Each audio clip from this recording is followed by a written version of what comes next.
This is the Desert Shaman, aka Roger Thunder. Well, I thought I'd come on and do a video today. Got to keep the customers happy. So I thought I'd talk a little bit about world affairs. I've been on the last videos I did were on consciousness raising and Tantra and more spiritual stuff. I like to kind of cruise back and forth between things sometimes. So I thought I'd talk a little bit about world affairs, and in that world affair category, I will talk about the rail strike, the railroad strike. I'm a big railroad fan, always have been. Maybe you can tell by some of the pictures on my wall over there, I guess. Uh, and I also at one time did rail art. And when I was younger, my dad influenced me in the area of trains and railroads and standing by railroad tracks and looking at trains. And I've always liked them. So I always kind of kept a handle on what's going on in the railroad industry. The railroad industry has always been the robber barons. They have always been the owners, the people that run the carriers, like Burlington Northern Santa Fe and Norfolk Southern and CSX and all the big carriers have always been crooks. They always will be, probably. So if you follow the railroad industry, you find out that what they like to basically do is fuck their employees. Now, do their employees make a good amount of money? Let me explain to you a little bit. Let me preface before I go into that. Let me talk about what happens if there is a rail strike. Okay, if there's a rail strike, all the goods and services for the whole nation, okay, are put into limbo. In other words, everything that we get, food, television sets, toiletries, you name it, everything that we depend on in our everyday life is shipped by the railroad. And where does it come from? It comes from the two ports. It goes from port to port.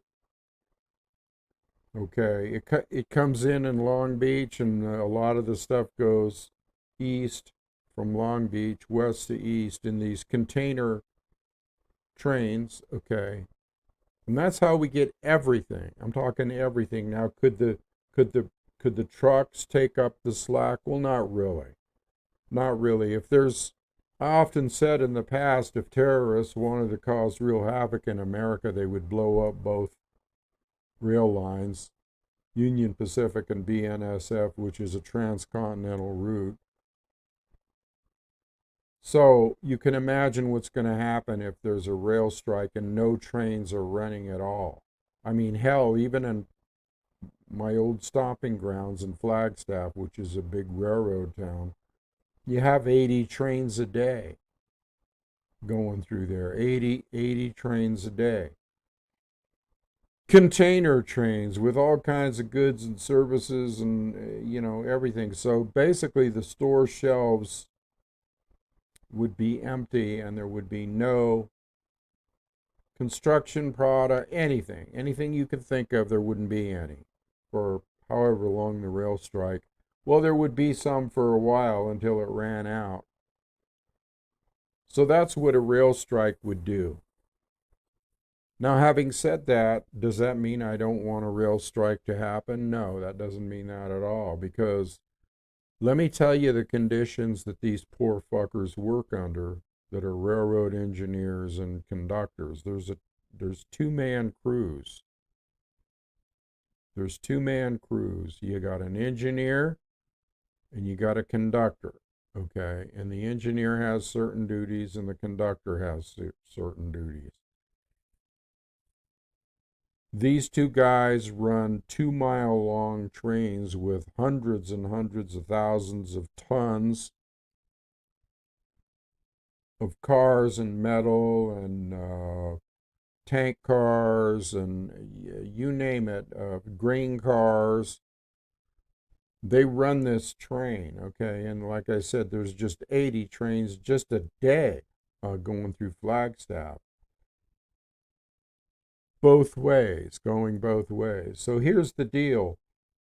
Yes, these guys make probably 100 grand plus a year, but that's not the point here. The point is what they're trying to do is they're trying to get sick leave.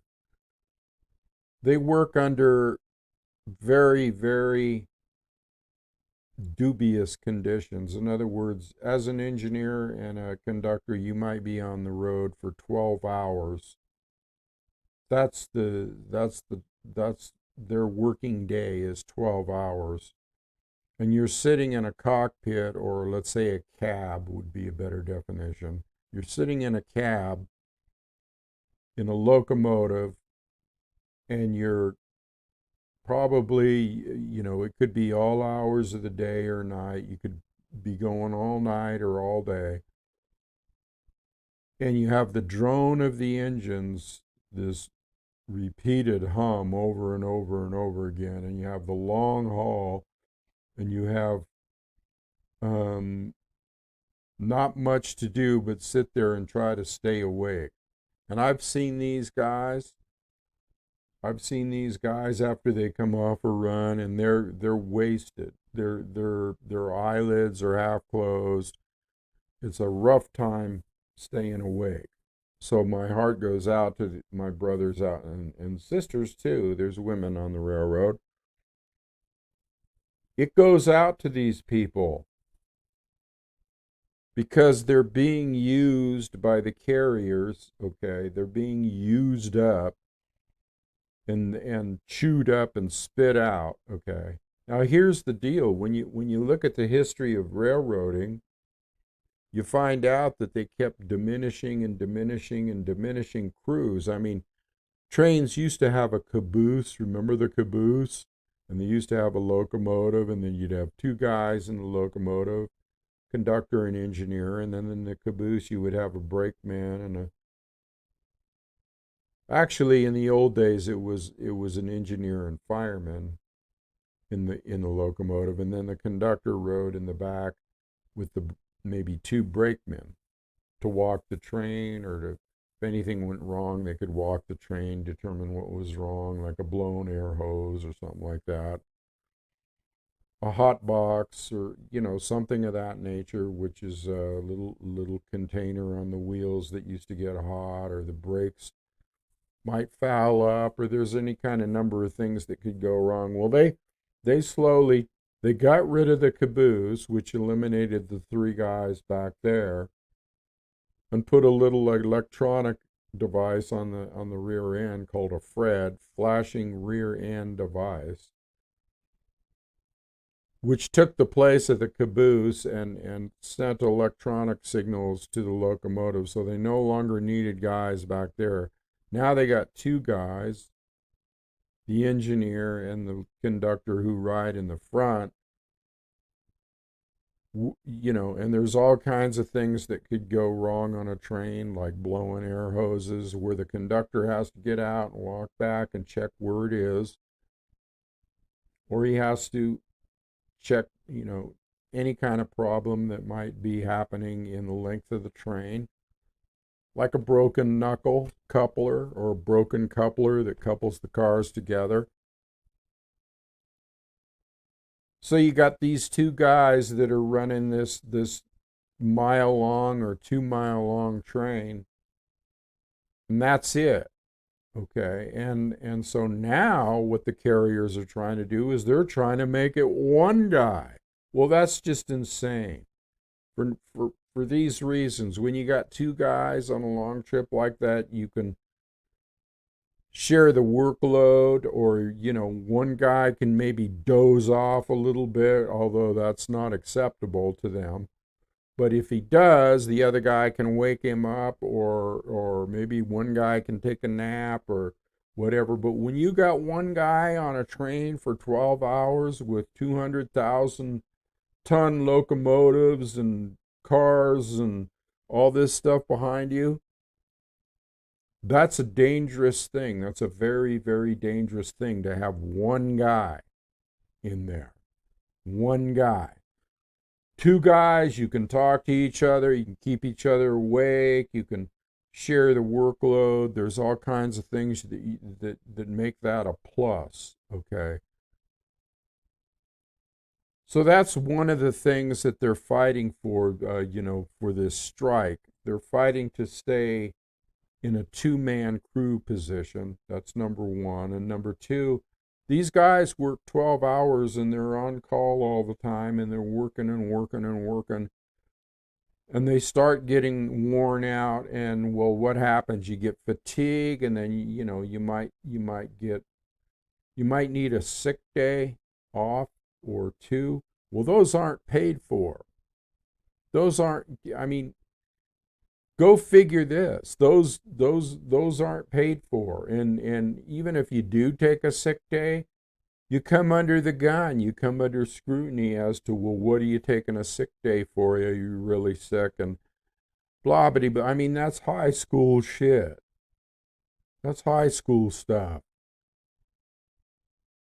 That's, that's just totally uncalled for. Give people a reasonable slack in their working conditions and give them the health care they need and give them all the fucking benefits they need and give them two-man crews, okay? You should be working, you carriers, and I'm talking specifically to the carriers right now. You people are fucked up, okay? Because the bottom line is you guys want to make money and you make billions of dollars and you're continually making profits. And are you sharing it with the people that are making you those profits, which is the rank and file members and crews and people that work in the yards and everything that keeps your railroad going? What are you doing to these people? Are you insane? Now here's another thing they're doing. They have taken trains and made them twice as long as they normally would be. They call this PCR, precision railroading, or PRC. I can't remember the exact. Might be PRC, precision railroading something. Anyway, what it is a way for them to think they save money and to maybe to have less crews. I mean, you got 2-mile long trains, people, and when you go through a town or when you go through a stop, a railroad crossing, you might have to wait a whole long time for that train to go by, which is basically them thumbing their nose at the public saying, tough shit, if you have to wait for our trains, that's your problem. So that's a problem with the longer trains. And then another problem with that is the conductor used to be able to get out and walk the train, like if you had a broken air hose. He could walk a shorter train, okay, and he could find what the problem was, and he could actually fix the air hose coupling for the brake system. The air hose is for the brake system. He could actually fix that, or he could actually fix a knuckle coupler brake, which is no easy task. But now, since the trains are so long, is a guy going to walk 2 miles to find something in the train that is fucked up? No, what they have to do now is they got to call a guy that's in a little truck, and he comes out there in a pickup truck and he finds the train. That might take 2 or 3 hours, and the train's just sitting there in the meantime. These guys are sitting in the train. So somebody comes out and fixes the thing for them. Well, that's kind of like an off-train conductor or an off-train maintenance guy or an off-train whatever. So basically what you're seeing is these carriers that don't give a damn about people, and they never did. This goes way back into the early days of railroading when you had the old link and pin coupling where guys would lose their hands. I mean, these were dangerous couplers before the new knuckle coupler came in. They would lose their hands, they would lose their fingers. You weren't a real railroader until you had stubs on your hand, okay? And they were constantly getting ground under, the wheels and all kinds of shit. And did the railroads try to compensate the families back then for this? Not on your life. They had to go through lawsuits and all kinds of stuff for it to get to the point where they might be compensated. So here's the deal. Right now, the railroads are facing a walkout on December 9th. Whether that'll happen or not, I don't know. But the way they work the things, the way, when you have to address a grievance, and these guys have some real grievances, okay? Hardcore grievances about fatigue and health care and days off and sick days and salary increase and all this kind of stuff. How do you address that to somebody that is basically an asshole? How do you address that to these big fat cats that are sitting on the boards and the CEO and the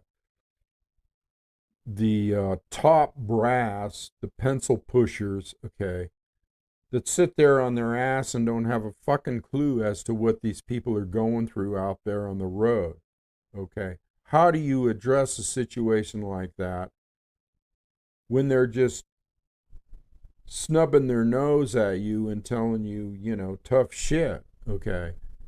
We're not going to give in to any kind of demands, or we're not going to. And they have the billions and billions of dollars profit to make where they could do this very easily.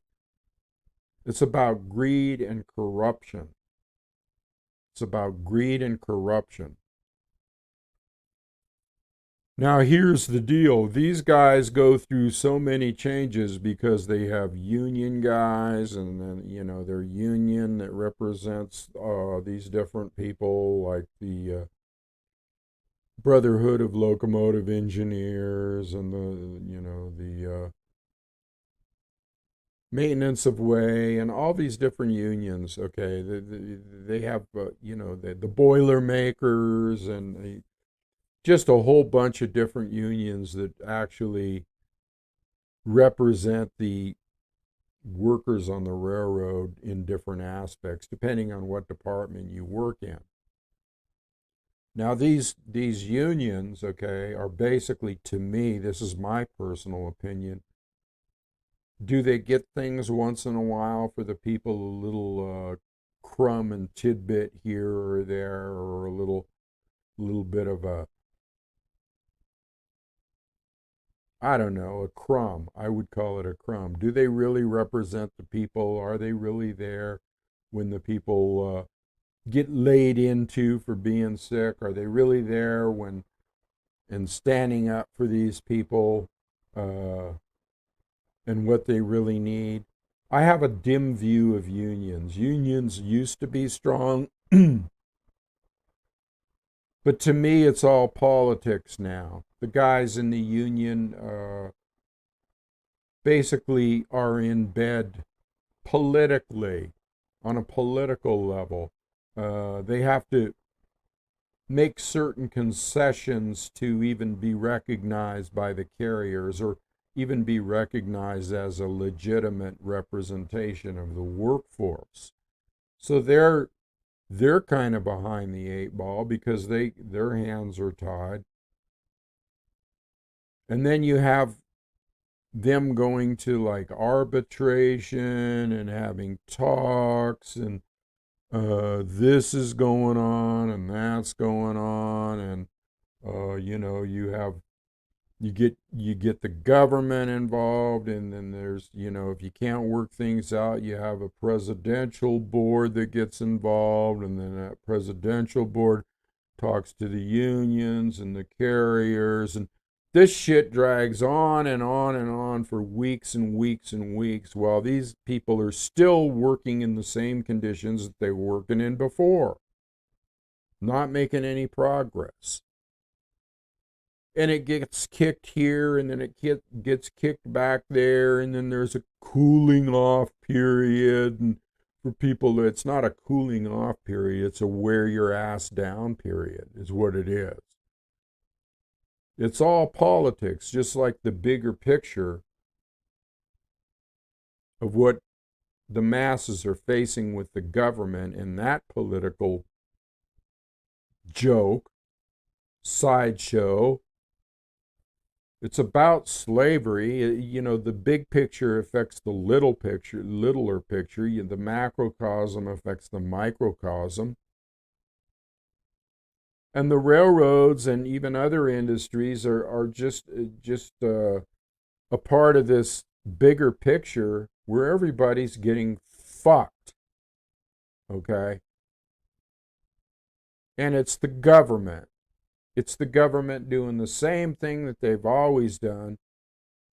Now the latest thing is, that they supposedly, when all these unions and government officials and all this stuff, they come to some kind of tentative agreement. Which basically, if you look at the tentative agreement, doesn't give you anything that the people were asking for. Maybe one little tiny concession, okay? One little bitty concession there, we might give you a little bit here, but don't think that you're going to get too much. Well, basically, I mean, when you look at the whole big picture, I feel sorry for these people because they're actually sitting there talking and debating about, well, should we vote for this tentative agreement, or should we not vote for this tentative agreement?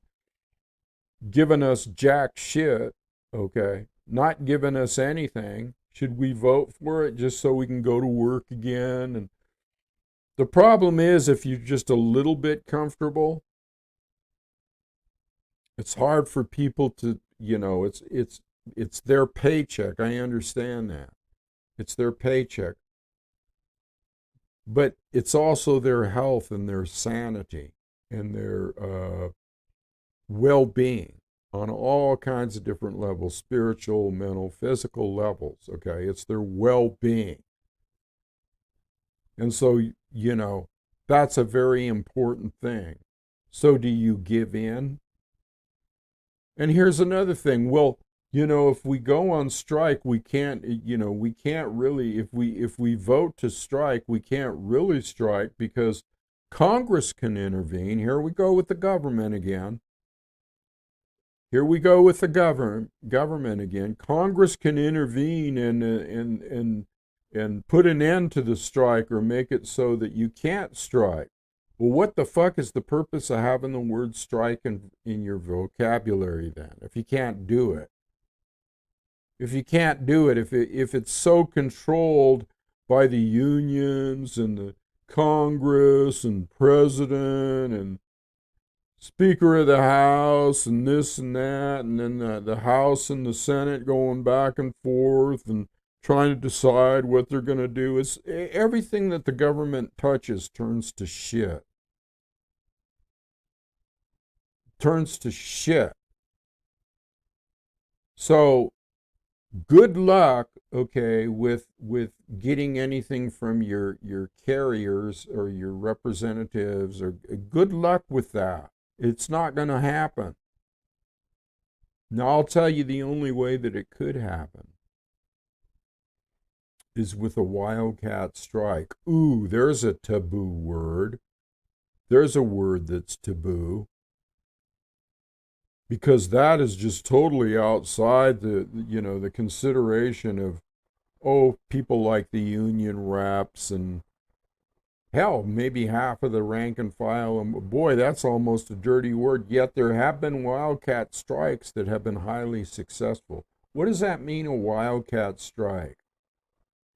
Well, a wildcat strike is when you come to the realization that neither side is there to really fucking help you, and you're not getting anywhere, and they're just batting things back and forth, back and forth.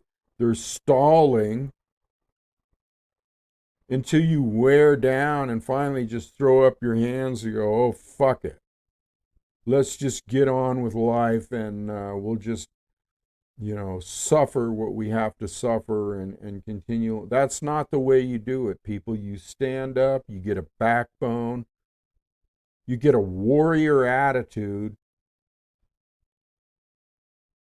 and you stick it to these carriers that are trying to stick it to you.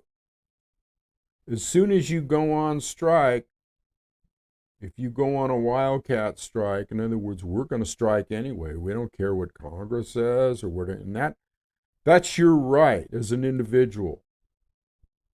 That's your right. You don't need to listen to politicians and carriers and railroad execs and union officials, and get real.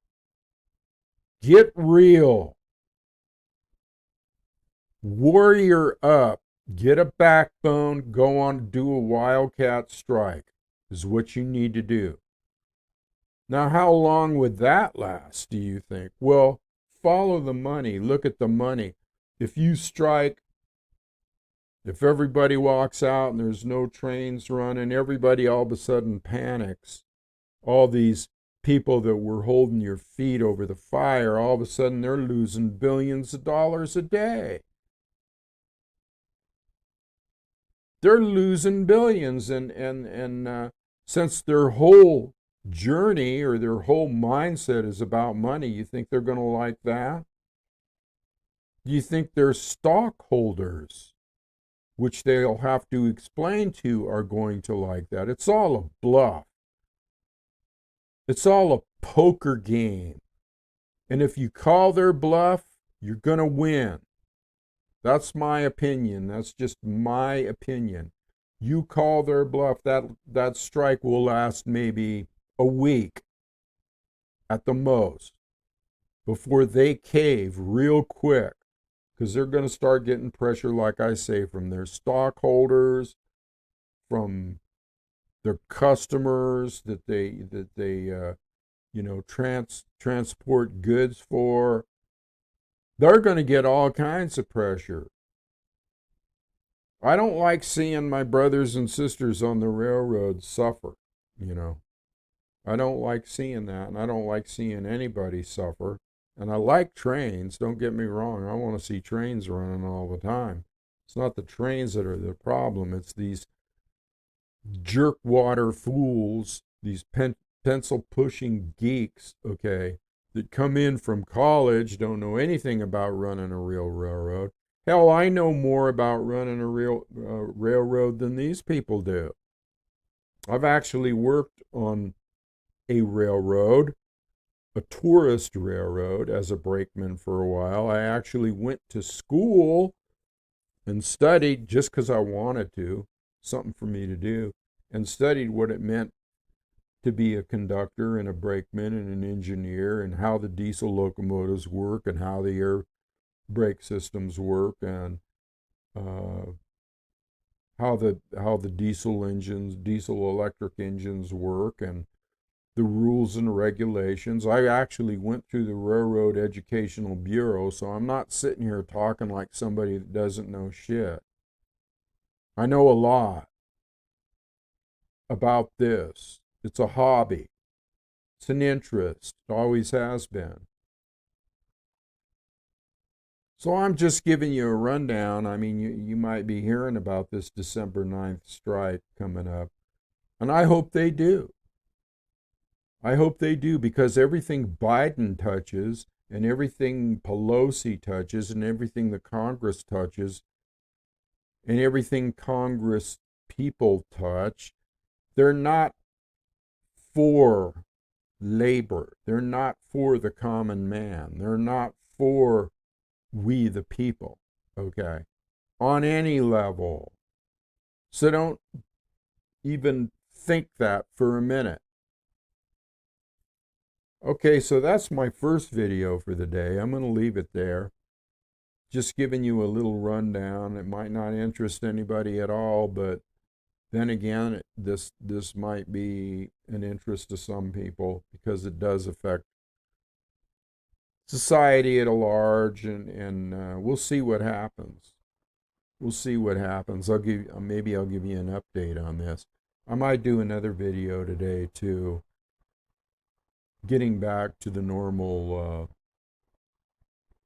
routine or the normal things that I usually talk about. But this is a big thing.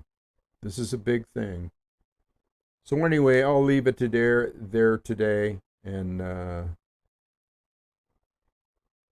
I'll see you in my next video.